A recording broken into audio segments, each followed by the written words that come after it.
नमस्कार। रामनवमी की आपको बहुत बहुत हार्दिक शुभकामनाएं। लॉकडाउन पर एक मैसेज आपसे शेयर कर रहा हूं जो 90 के आरंभ के दशक में जब कश्मीर चल रहा था, वहां बीएसएफ अफसर की एक पत्नी है, उनने शेयर किया है। खिड़कियों पर घर पर किलेबंदी होती थी, रेत से भरे बोरों की, और बालकनी ढकी होती थी कैनवस से। असली जंग में इंटरनेट नहीं होता, ऑनलाइन शॉपिंग नहीं होती, मजे के नाम पर बच्चों का दबे पांव घर में खेलना होता था। एक वैन कुछ सप्ताह का राशन पटक जाती थी, पसंद नापसंद की परवाह नहीं करती थी। जब कभी भी स्कूल लगते थे, बच्चे बख्तरबंद गाड़ियों में स्कूल जाते थे। घर लौटते ही सकुशल और जिंदा होने का धन्यवाद देते थे। रॉकेट लॉन्चर और मिसाइल के हमले बची कुची हिम्मत नष्ट कर देते थे। बिजली ज्यादातर होती ही नहीं थी। घुप अंधेरे में जुड़े हुए हाथ प्रार्थना में करते थे ये इच्छा उनके लिए जो अपनी ड्यूटी ईमानदारी से निभा रहे थे, कि उनका चेहरा दिखता रहे, जिंदा दिखते रहे। सुबह दिखे तो रात के लिए प्रार्थना, कई बार दिनों दिनों तक प्रार्थना। धमकियां मिलती रहती थी लॉकडाउन की, और जिंदा सा रहते थे हम। इस बार भी जंग छिड़ी है, शत्रु अदृश्य है।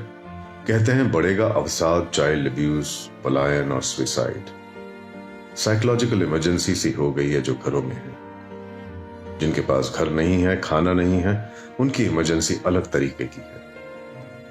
एक कमरे से उस कमरे तक घूमते हुए रिश्ते बारूद के ढेर से हुए जा रहे हैं। घरों में मशीनों के हाथ में मशीन है, बाहर हाथ फैले हुए इंतजार में। सत्संग का संग खत्म हो गया है, बाहर संग के असर से बेखबर है वो। बातचीत छोटी सी हो गई। अखबार और टीवी की खबरों से आंकड़ों के रोमांच से दिल लगी हो गई है। दिल और बिखरता और टूटता सा जा रहा है। बच्चों की बोरियत का इलाज नहीं निकला है आज तक, ना हमने अपने तरीके बदले उन तक पहुंचने के आज तक। हंसी बंसी हो गई है अलग रहकर और साथ में रहकर। सेवा करने वालों से, जान हथेली पर रखने वालों से भी डर लगने लगा है। यह महामारी सब पर समान भाव से लागू होती है। हमारे पापों की श्रृंखला का तो अंत नहीं दिखता। स्वीकार भाव का अभाव और धैर्य और संयम से दुश्मनी, मूर्खतापूर्ण अकड़ और अहंकार से दोस्ती, यही है हमारी पूंजी। अवसरवादी हैं हम, ज्ञान का भंडार हैं हम, लेकिन जागरूक नहीं हैं हम। वायरस वो है जो अदृश्य है या जीते जागते हम। मेरा देश, मेरा राष्ट्र राग आलापते रहते हैं, और जब बारी आई घर पर रहकर देशभक्ति साबित करने की, तो तांडव मचा रहे हैं खुले में, बंद जगहों पर छुपकर। वायरस तो आएंगे और जाएंगे, न जाने कितना समय लेंगे। इनका सम्मान कीजिए, आपस में दूरी बनाकर रखिए। आप अकेले नहीं हैं, हम सब साथ में हैं। चुनौती और अवसर भी साथ में ही हैं।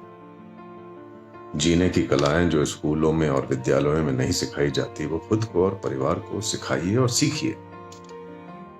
वर्तमान में जो डॉक्टर्स, स्वास्थ्यकर्मी, नर्सेज, पुलिस, एडमिनिस्ट्रेशन, इनकी बातें बताइए रोज।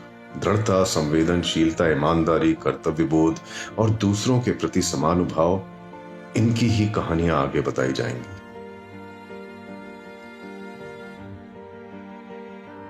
खुद के अनगिनत आशीषों की कृपा की गिनती भी करें, क्योंकि एक कहानी मेरी और तुम्हारी वीरता की ऐसे ही गढ़ी जाएगी।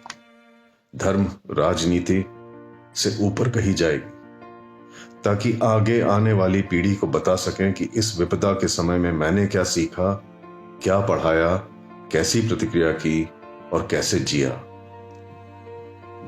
साध लो एक बार और नाहक ही बाहर मत निकलो, क्योंकि यही समर्पण है, और समर्पण में ही क्रांति घट जाती है।